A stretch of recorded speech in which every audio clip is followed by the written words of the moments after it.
Je lui ai déjà dit que celui qui cherche une femme belle, bonne et intelligente n'en cherche pas une. Et moi. Valentin est un jeune dandy de 25 ans qui aime profiter des plaisirs de la vie. Il drague, parade et dilapide l'argent de son oncle.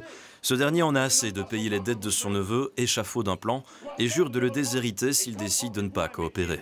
Vous êtes pauvre, puisqu'au bout du compte, vous n'avez de fortune que la mienne. C'est-à-dire que je voudrais me débarrasser de mon neveu.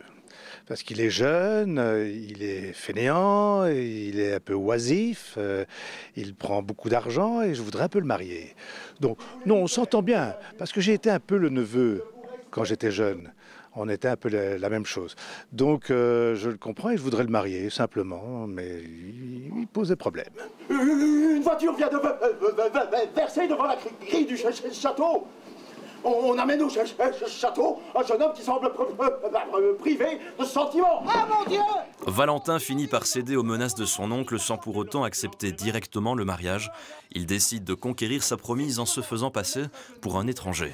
Après moult conversations subtiles et pleines d'humour dont Musset met dans la pièce, il va en fait inventer un stratagème pour essayer de découvrir l'âme de sa future, mais en essayant de prouver aussi qu'il aurait tort de se marier parce que toutes les femmes en fait un jour ou l'autre trompent leur mari. Et pourtant, on ne la trouve nulle part aussi douce, aussi précieuse que chez vous. Si l'intérêt qu'on m'y témoigne... Je veux dire qu'on vous apporte un bouillon. Ah! Tu l'épouseras! Tu l'épouseras! Ah, vos qualités parfaites, quelle naïveté, quelle pudeur divine! Ah, on ne peut pas faire un meilleur choix! Un moment!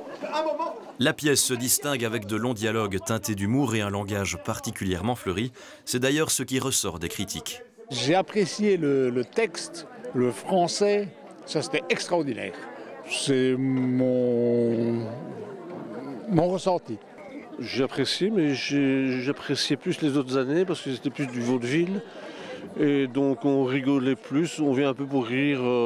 Par contre, c'était du beau langage, c'était quelque chose de très châtié. Et je trouve ça formidable de retenir des textes pareils, c'est chouette. Ça m'a bien plu. Qu'est-ce qui vous a plu particulièrement, je dirais, dans cette pièce? Dans cette pièce ici, l'humour, beaucoup d'humour quand même, et puis les costumes d'époque, c'était joli.